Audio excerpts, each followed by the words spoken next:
begin tonight with the sleeping giant in the presidential campaign. It is the issue that has not really been discussed at the Democratic presidential debates, but we will discuss it tonight with one of the Democratic presidential candidates. It could be one of the biggest issues in the presidential campaign a year from now, when the Democrats have a chosen nominee.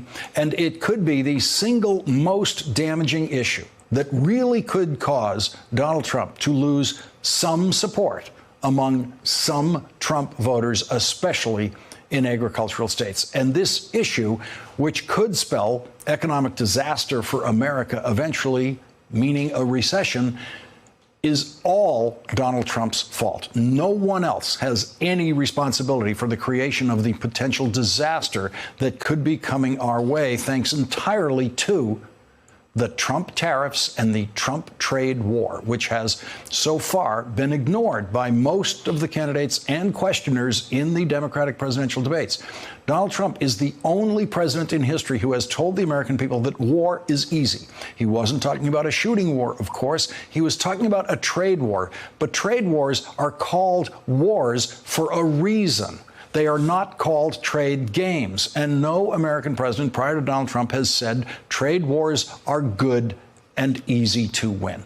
Trade wars have casualties. People lose jobs and lose income in every country involved in a trade war. And Donald Trump should know that by now. But this week, he dropped more bombs in his trade war by increasing the tariffs that Americans must now pay for Chinese goods, to the point where J.P. Morgan now estimates that the tariffs will cost the average American household $1,000 a year. For most people, coming up with an extra $1,000 a year to pay in taxes, which is what tariffs actually are, is not easy.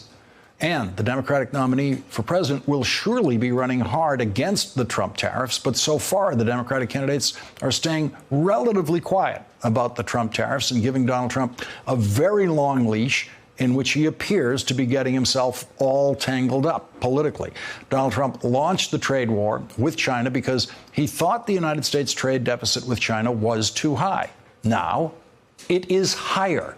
Axios is reporting President Trump's trade war has led to even bigger trade deficits with China, even though it was intended to improve the trade balance. But it's not just China. The deficit has increased with most of our other major trade partners, too.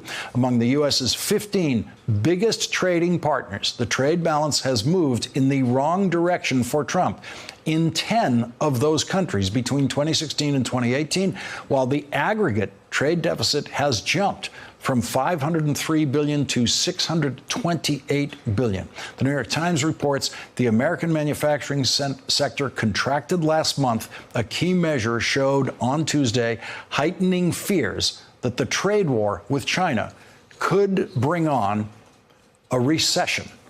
The last team of presidential economic advisors who had to deal with the effects of a recession is the Obama team of economic advisors, who came into office facing the worst recession since the Great Depression of the 1930s. Our first guest tonight, economics professor Austan Goolsbee, was a member of the Obama presidential campaign team of economic advisors and then served as the chairman of the Council of Economic Advisors for President Obama.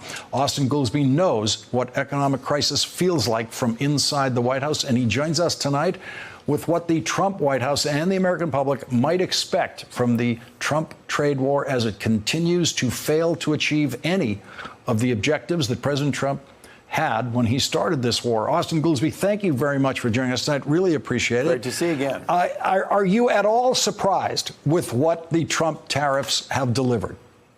No, of course not. Look, we had the conversation back 2 years ago when President Trump first started saying he was going to launch this trade war.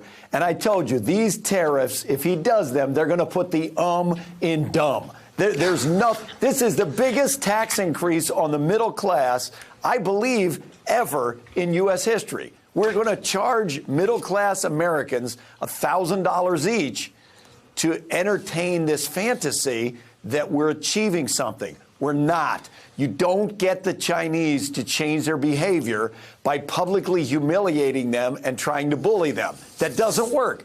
We got them, for example, to stop devaluing their currency. And the way we did that is we got all our allies on the same page, And then we went with specific strategic demands. We said, look, you need to change your currency devaluation behavior in this way, and if you don't, we will react in the following way.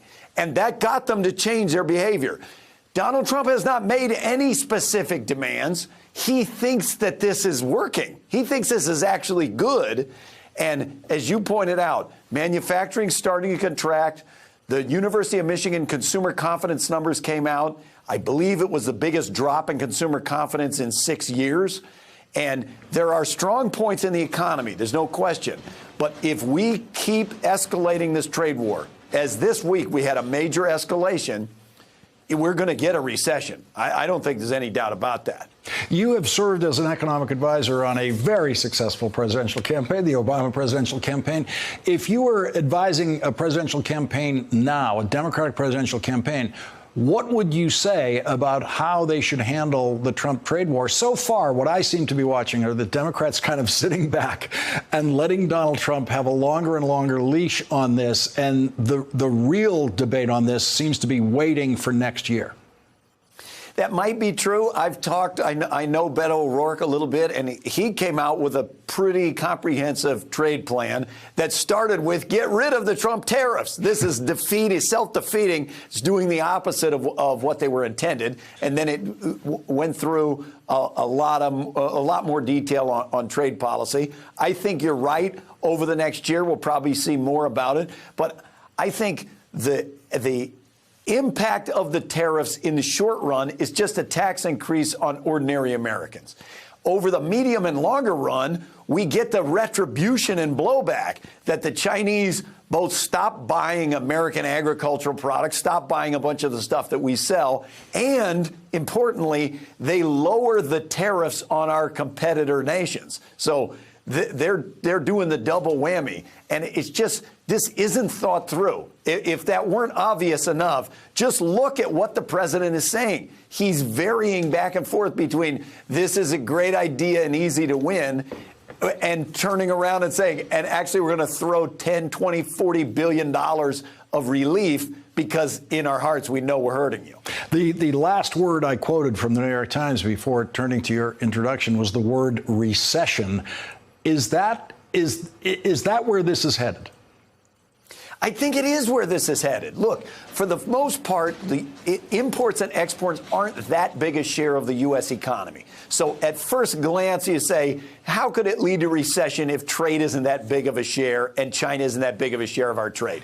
But the answers are, number one, it keeps escalating. Number two, these are the two biggest economies in the world now throwing haymakers at each other. And number three, we're applying tariffs.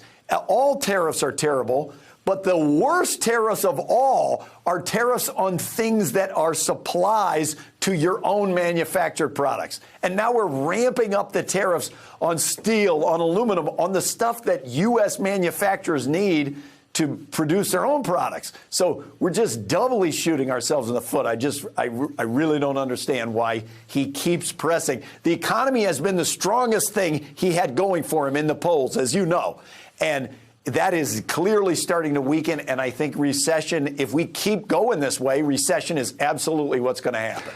Austan Goolsbee has been right about this so far. We're going to have to bring you back. Thank you very much for joining us tonight, Austan. Really appreciate it. Thanks for checking out our YouTube channel. Subscribe by clicking on the button below for more from The Last Word and the rest of MSNBC.